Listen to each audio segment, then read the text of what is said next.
രേണു എണീറ്റേ. ഈ അടപ്രഥമനാണോ പാൽപ്പായസത്തിനാണോ ടേസ്റ്റ്? എനിക്കറിയാം നിനക്കിഷ്ടം പാൽപ്പായസ. സാരമില്ല, അടപ്രഥമനും പാൽപ്പായസവും രണ്ടുമായി കളയാം. എന്താ എന്താ പോട്ടാ പാതിരേക്ക് പായസത്തിന്റെ കാര്യം പറയുന്നത്? ആ, പായസം മാത്രം പോരാ, ഉപ്പേരി, അവിയല്, പപ്പടം, പഴം ഒക്കെ ആയിക്കോട്ടെ, ഒന്നിനും ഒരു കുറവ് വരുത്തണ്ട. എന്തിനാന്നറിയോ? നാളെ നമ്മുടെ ആ പ്രേമനെ വിളിച്ച് ഉഗ്രനൊരു സദ്യ കൊടുക്കണം. പ്രേമനെ വിളിച്ചോ? ആ, എന്തിന്? നമ്മുടെ അഭിമാനം രക്ഷിച്ചതിന്. നീ ഒന്ന് ഓർത്തു നോക്കിയേ, ആ സമയം പ്രേമനോട് വന്നില്ലായിരുന്നെങ്കിൽ എന്തൊക്കെ സംഭവിച്ചേനെ?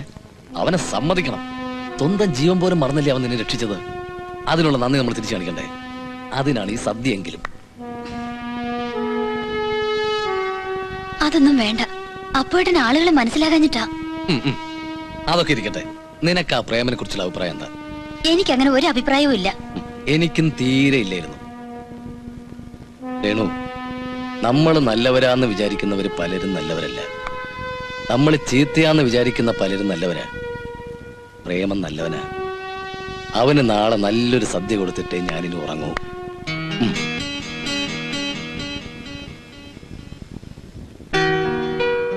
കഴിക്ക്, നല്ലവണ്ണം കുഴച്ചടിക്കുന്നു. കുഴക്കണോ?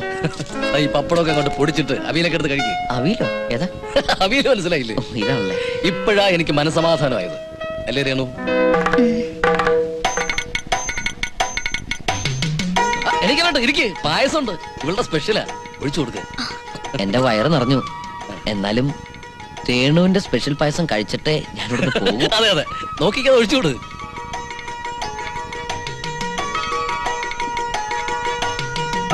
ഞാനിക്കട്ടെ, മുഴുവൻ കഴിച്ചിട്ട് പതുക്കെ എണീറ്റാ മതി. പായസം കൊടുത്തില്ലേ? നീ എന്താ മൂട വിട്ടായിട്ട് പായസം ഒഴിച്ചു കൊടുക്ക. മധുരം എത്ര കഴിച്ചാലും എനിക്ക് മതി വരില്ല. ഒഴിച്ചോളൂ. നമുക്കിടയിൽ ഒരു വില്ലൻ ഉണ്ടായിരുന്നു. അയാളെ ഞാനിപ്പോ എന്റെ പോക്കറ്റിലാക്കി. നല്ല സ്വാദ്. പായസം ഉണ്ടാക്കാൻ ഇവളെ എക്സ്പെർട്ടാ. എങ്ങനെയുണ്ട്? നല്ല ടേസ്റ്റ് ഇല്ലേ? കുറച്ച് അച്ചാറൂടെ എടുത്ത് കഴിക്കും. പായസം ഇനിയും പോവും. അയ്യോ വേണ്ട, ഇപ്പൊ തന്നെ ഓവറായി. ആ അപ്പുകുട്ട, എനിക്ക് കുറച്ച് കാര്യങ്ങൾ തുറന്നു പറയാനുണ്ട്. പ്രത്യേകിച്ച് ഞങ്ങളുടെ അയൽക്കാരനായി കഴിയുന്ന നല്ലവനായ അപ്പുക്കുട്ടനോട്. എന്താ പ്രേമ ഇത്? ഇങ്ങനെ വളച്ചു കിട്ടാത്ത കാര്യം എന്താന്ന് പറ. പറയാം, ഞാനെല്ലാം പറയാം. അന്ന് ചിങ്ങ 1-ാം തീയതി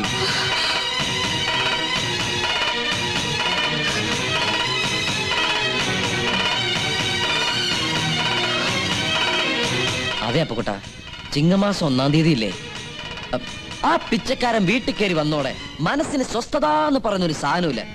എല്ലാവരും എന്നെ തെറ്റിദ്ധരിക്കുക. ഓ, അതിലൊന്നും വലിയ കാര്യമില്ലെന്ന്. പിന്നെ ഈ വർഷം ഈ വീട്ടിൽ ഒരു പ്രശ്നം ഉണ്ടാവില്ല. 1-ാം തീയതി ഐശ്വര്യമായിട്ട് ഈ വീട്ടിൽ കയറി വന്നത് ഇവളെ ചികിത്സിക്കുന്ന ആ ഡോക്ടർ പ്രസാദ. ഏതായാലും ഒരു കാര്യം ഞാൻ തീർച്ചപ്പെടുത്തി. ഇവിടെ നിന്നും കുറച്ച് മാറി കാർപ്പോർച്ചുള്ള ഒരു കൊച്ചു വീട്, അങ്ങോട്ട് താമസം മാറ്റിയ അപ്പുക്കുട്ടൻ ഇപ്പോഴും എന്നോടുള്ള ഈ സ്നേഹം എന്നും നിലനിൽക്കും. പ്രേമം പറഞ്ഞു വരുന്നത് വളരെ ശരിയാ.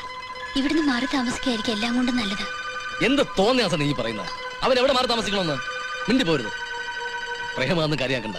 ഈ പെണ്ണെന്ന് പറയുന്ന വർഗം മുഴുവൻ ഇങ്ങനെ എന്തെങ്കിലും ഒരു അഭിപ്രായം പറഞ്ഞോളൂ. നീ ഇവിടെ നിന്ന് മാറി താമസിക്കുന്ന പ്രശ്നമേ ഇല്ല. നിന്റെ കാറും ഇനിമേൽ ഇവിടെ തന്നെ ഇടും. പ്രേമ, ഇനി മുതൽ നീ എന്റെ ആത്മാർത്ഥ സുഹൃത്ത.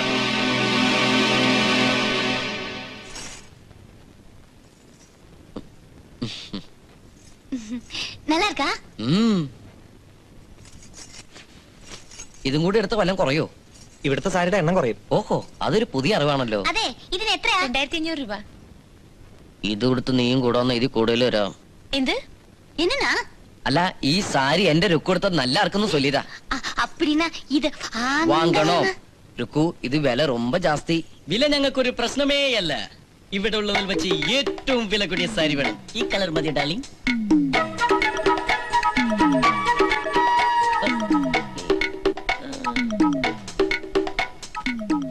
அந்த ஆளு ஆமாண்ணா, பார்த்தா அவர் மாதிரியே இருக்கு.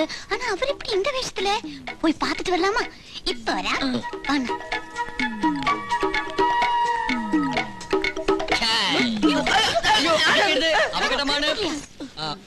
Excuse me. Yes please. എവിടെയോ കണ്ടു നല്ല പരിചയമുണ്ടല്ലോ. അമേരിക്ക? ഞാൻ അവിടെ പോയിട്ടില്ല. മോശമായി പോയി. ലണ്ടനിൽ വെച്ചായിരിക്കും. ഞാൻ ഫോറിൻ കൺട്രീസ് ഒന്നും പോയിട്ടില്ല. പൂർ കൺട്രിമാൻ ബൊംബായിൽ വെച്ചായിരിക്കും. അല്ല, എന്നാ പിന്നെ നിങ്ങളുടെ വീട്ടിൽ വെച്ചായിരുന്നു. എടി ഓൻ കടവുൾ. ஆமாண்ணா ரேதா യെസ് ദ സെയിം ബെക്കർ. കാതലൻ. No, K.A. Thalan. ഇത്രയും പെട്ടെന്നൊരു ചേഞ്ച്. അല്ലറ ചില്ലറ മോഷണവും കുറച്ച് പിടിച്ചോറിയും പിന്നെ വധഭീഷണിയും. Dear, are you finish your purchase? Yes darling Rukku. Shanta. அவளேதான் ലാസ്റ്റ് വീക്കിലായിരുന്നു ഞങ്ങളുടെ marriage. Reception was in hotel Taj. Sir bill. Very cheap, only 4000 rupees. അട്ടെ, ഏത് കാർഡാണ് നിങ്ങൾ ആക്സെപ്റ്റ് ചെയ്യുന്നത്? Any card sir. അയ്യാ, ആന്റി സമയം കിട്ടുമ്പോ വീട്ടിലോട്ടൊക്കെ വരണേ darling. ആന്റിയാണോ വേഗം വരൂ. അങ്കിളോ? ഞാൻ അങ്കിളൊന്നുമല്ല. എന്നെ റുക്ക് ഇതെല്ലാം. ஓடி நீங்க வாங்கண்ணா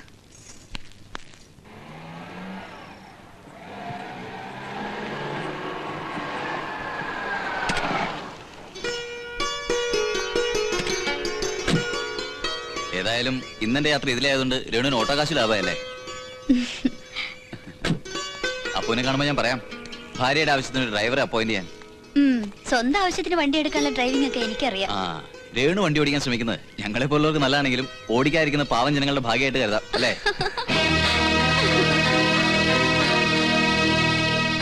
വീട്ടിലൊന്ന് കയറിയിട്ട് പോണ്ടോ? അയ്യോ, അല്പം തിരക്കുള്ള ഒരു ഡോക്ടറാണേ. നൂല ഓട്ടെ. ബൈ.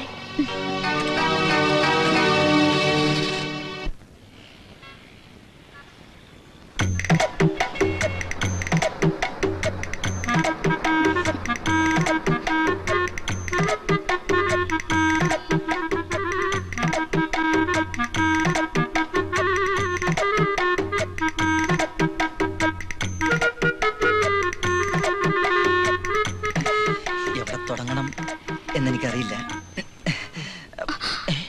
പാമ്പ്.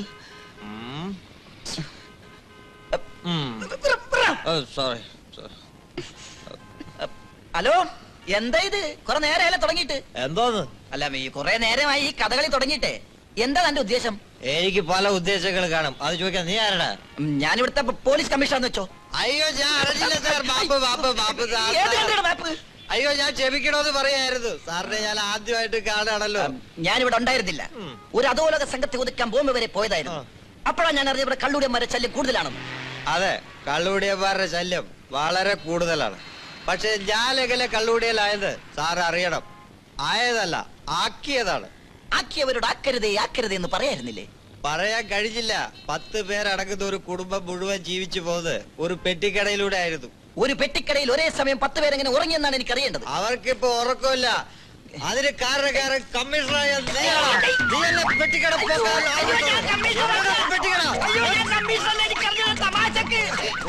പെട്ടിക്കടകൾ പൊക്കിക്കളിക്കലും നിന്റെ ഒരു തമാശയാണല്ലോ.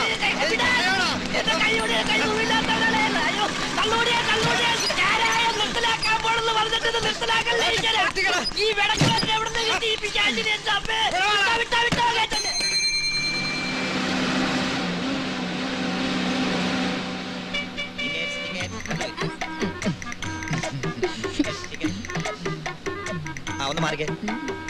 എവിടെ പോനാ? പാലാരിയോട്ടോ? കലൂരോ? ബൈക്കില്ലേ? പിന്നെ ഏത് കോത്താഴത്തോ? കോത്താഴത്തോ? നോർത്തോ സൗത്തോ? 50 പൈസ.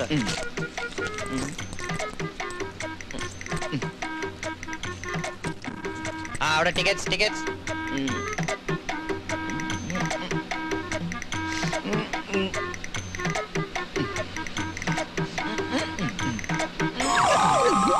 മേത്തൊന്നും വീണില്ലല്ലോ.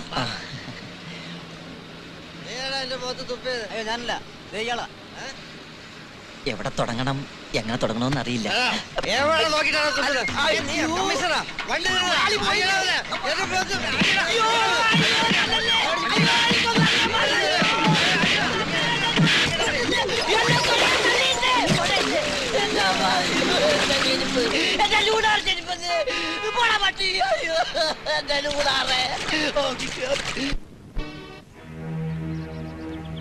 സ്വന്തം ജീവിതത്തിൽ രാജകുമാരനെ ഭർത്താവായി ആഗ്രഹിച്ച രാജകുമാരി, പക്ഷെ വിധിച്ചതോ പരിഷ്കാരമില്ലാത്ത അംഗരക്ഷകനെ. ആ അകൽച്ച മനസ്സിലാക്കി വേണമായിരുന്നു നീ ഓരോന്ന് ചെയ്യാൻ. രേണു, നീ നിന്റെ അപ്പോട്ടിനെ അനുസരിക്കരുതെന്നല്ല ഞാൻ പറഞ്ഞത്. അദ്ദേഹത്തിന്റെ ജീവിത രീതിയിലേക്ക് നീ ഇറങ്ങിച്ചെല്ലണമെന്നാ. നാൻസി, ഇനിയിപ്പോ ഞാൻ എന്തിനുണ്ടടി ഒരു സൊല്യൂഷൻ? അല്ല, അതിന് നീ എന്താ അത്ര വലിയ തെറ്റാണ് ചെയ്തത്? സ്വന്തം അഭിമാനം രക്ഷിക്കാൻ വേണ്ടി ഒരു ചെറിയ കള്ളത്തരം നീ മറ്റൊരാളെ കൊണ്ട് പറയിച്ചു. ഞാൻ പറയിച്ചതല്ല, എന്റെ സംസാരം അവിടെ കൊണ്ട് എത്തിച്ചതാ. പാവം എന്റെ അപ്പൂട്ടിനെ ഞാൻ ചതിക്കല്ലേ.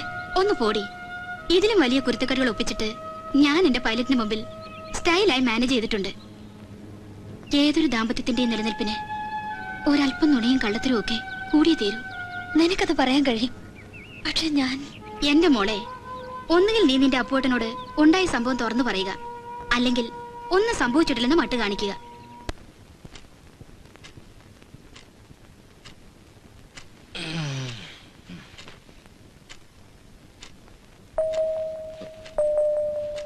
പോയി രേണു, എവിടെ പോയത് ഇവിടെ?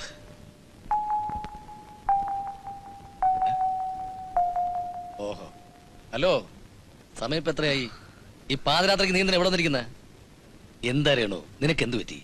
എന്റെ കൂടെ പഠിച്ച ഒരു ഗീതയെ കുറിച്ച് ഞാൻ അപ്പോട്ടിനോട് പറഞ്ഞിട്ടുണ്ടോ? ഏത് ഗീത? ഭഗവത്ഗീതയാണ്. ഗീതയെ കുറിച്ചോ ആശയെ കുറിച്ചോ ഷീലയെ കുറിച്ചോ ആരൊക്കെയെ കുറിച്ച് നീ എന്നോട് പറഞ്ഞിട്ടുണ്ട്. ഇപ്പൊ ഈ പാതിരാത്രിയിൽ ഗീതയ്ക്ക് ഇവിടെ എന്താ കാര്യം? കാര്യമുണ്ട്. ഇന്ന് ഗീതയുടെ ഫോൺ ഉണ്ടായിരുന്നു.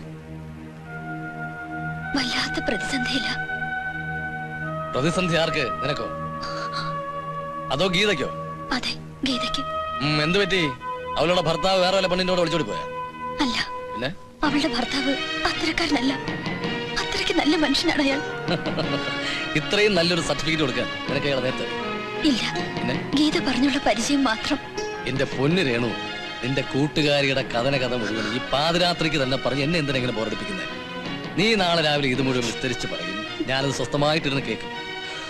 ഇപ്പൊ എനിക്ക് ഉറക്കം വരുന്നു. വാ പോവാം. പക്ഷെ ഇപ്പൊ തന്നെ ഇത് പറയാതെ എനിക്ക് ഉറക്കം വരില്ല. എന്നാ പറഞ്ഞു തൊലയ്ക്ക്. കഥ എന്തോന്ന്? ചെറുകഥയോ നോവലേറ്റോ? കഥ ചെറുതാണെങ്കിലും പ്രശ്നം വലുതാണ്. ഒരു സ്ത്രീ അറിഞ്ഞുകൊണ്ട് സ്വന്തം ഭർത്താവിനോട് ഒരിക്കലും ചെയ്യാൻ പാടില്ലാത്ത കഥ. പിന്നെന്തിനു അറിഞ്ഞുകൊണ്ട് അവളത് ചെയ്തു? അറിയാതെ അപ്പോട്ട അവക്ക് തെറ്റുപറ്റിയത്. ഓ, അറിയാതെ ഒന്നും ആയിരിക്കില്ല. മൊത്തം കള്ളികളല്ലേ. പൊങ്ങച്ചക്കാരിയായ ഭാര്യ, അതൊട്ടും ഇഷ്ടമല്ലാത്ത ഭർത്താവ്. സാഹചര്യം കൊണ്ട് പാവം ഗീതയ്ക്ക് മറ്റൊരാളോട് തന്റെ ഭർത്താവിനെ കുറിച്ചും കുടുംബത്തെ കുറിച്ചും ഒരല്പം പൊങ്ങച്ചം പറയേണ്ടി വന്നു. ആ മറ്റൊരാൾ ഭർത്താവില്ലാത്ത സമയത്ത് യാദർച്ഛികമായി അവളുടെ വീട്ടിൽ വന്നു. ഞാൻ പറഞ്ഞ അല്ല, ഗീത പറഞ്ഞ പൊങ്ങച്ചങ്ങൾ കള്ളമാണെന്ന് അറിയാതിരിക്കാൻ വേണ്ടി ആ സമയം അവിടേക്ക് വന്ന അയൽക്കാരനോട് ഒന്ന് മാനേജ് ചെയ്തോളം പറഞ്ഞു. എന്നാൽ ഓവർ സ്മാർട്ടായ അയാൾ അവളുടെ ഭർത്താവായി അവിടെ പ്രകടനം നടത്തി. നിർത്ത്. നിന്റെ ഗീതയോട് ഒരു സെന്റിമെന്റ്സ് എനിക്ക് തോന്നുന്നില്ല. എമ്മാടുത്തല്ലേ അവൾ കാണിച്ചത്? അവൾ എന്തോന്ന് മാനേജ് ചെയ്യാൻ പറഞ്ഞത്? അവൾ എന്തിനാ അവന്റെ പ്രകടനം അനുവദിച്ചു കൊടുത്തു? അവള് അനുഭവിക്കണം. ഒരു കുഴപ്പമില്ല. ലൈഫ് എന്ന് പറഞ്ഞത് തമാശ കളിയാ. ശരി അപ്പോട്ടാ, ഗീത അതിനെ അനുവദിക്കാൻ പാടില്ലായിരുന്നു ഇപ്പോഴെനിക്ക് തോന്നിയത്. നിനക്കിപ്പോ തോന്നിട്ട് എന്താ കാര്യം? ഗീതയ്ക്ക് പിന്നീട് തോന്നിയ കാര്യ ഞാൻ പറഞ്ഞത്. മതി, കഥ കഴിഞ്ഞ എന്നാ വാ, പോയി കിടന്നുറങ്ങാം. അല്പം കൂടി ബാക്കിയുണ്ട്. ഓ, നീ നിന്റെ ഒരു ഗീതയും. പറ. എന്നിട്ട് അന്ന് ഭർത്താവായി പ്രകടനം നടത്തിയ ആൾ ഇപ്പൊ അവളുടെ ജീവിതത്തിൽ ഒരു വില്ലനായി കടന്നു വന്നിരിക്കുകയാണ്. പാവം ഭർത്താവിന് ഇപ്പോഴും ഇതൊന്നും അറിയില്ല. ഇതിൽ നിന്ന് രക്ഷപ്പെടാൻ ഗീത എന്ത് ചെയ്യണം അപ്പോട്ട? ഇനിയിപ്പോ ഒന്നും ചെയ്തിട്ട് കാര്യമില്ല. നല്ല പൊട്ടാസ്യം സൈനയുടെ ഗുളിക കിട്ടും, ചെറുത്. അത് വാങ്ങിച്ച് തിന്ന് ചാവുക. അതേ ഉള്ളൂ ഒരു മാർഗം. അതെ അപ്പോട്ട, അതും അവൾ ആലോചിക്കാതെയല്ല. പക്ഷെ എന്താ രേണു ഇത്? പണ്ടെങ്ങോ പരിചയപ്പെട്ട ഒരു കൂട്ടുകാരിയുടെ കഥ കേട്ട് നീ എന്തിനെങ്ങനെ വിഷമിക്കുന്നേ? ഇനി ആ ഗീതയുടെ ഫോൺ അങ്ങനെ വന്നാൽ നീ അറ്റൻഡ് ചെയ്യണ്ട. തെറ്റ് മുഴുവൻ അവളുടെ ഭാഗത്താ. അവൾ അതിനുള്ള ശിക്ഷ അനുഭവിക്കണം. നീ ഇനി അക്കാര്യത്തിൽ ഇടപെടണ്ട. അവളുടെ ഭർത്താവ് ഒരു പാവമായിരിക്കും. അയാളുടെ സ്ഥാനത്ത് ഞാനായിരുന്നെങ്കിലേ ആ നിമിഷം ഞാൻ ഡൈവേഴ്സ് ചെയ്തേനെ. എന്നിട്ട് അവളെ കുത്തി കൊന്നേനെ. വാ, എന്നിട്ട് തുടങ്ങ്.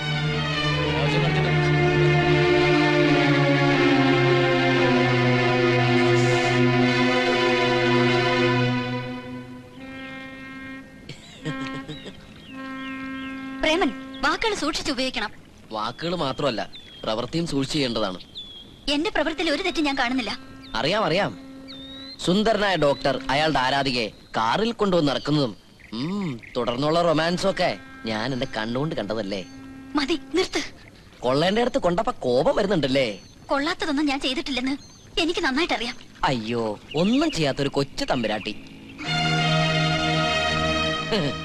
അത്യാവശ്യം വന്നപ്പോ സ്വന്തം ഭർത്താവിനെ മറന്ന് എന്നെ കൊണ്ട് മാനേജ് ചെയ്യിപ്പിച്ചവളല്ലേടി നീ. ഇനി ആരെ കൊണ്ടൊക്കെ മാനേജ് ചെയ്യിപ്പിക്കണ്ടെന്ന് ആർക്കറിയാം. നീ അയ്യേ, ഒച്ച ആളെ കൊട്ടല്ലേ. ആരെങ്കിലും അറിഞ്ഞ മോശമല്ലേ. ഇപ്പൊ ഞാൻ വന്നതേ ഒരവകാശം ചോദിക്കാനാ. കഴുത്തി താലി കെട്ടിയില്ലെങ്കിലും ഒരർത്ഥത്തിൽ ഞാനും നിന്റെ ഭർത്താവാണല്ലോ.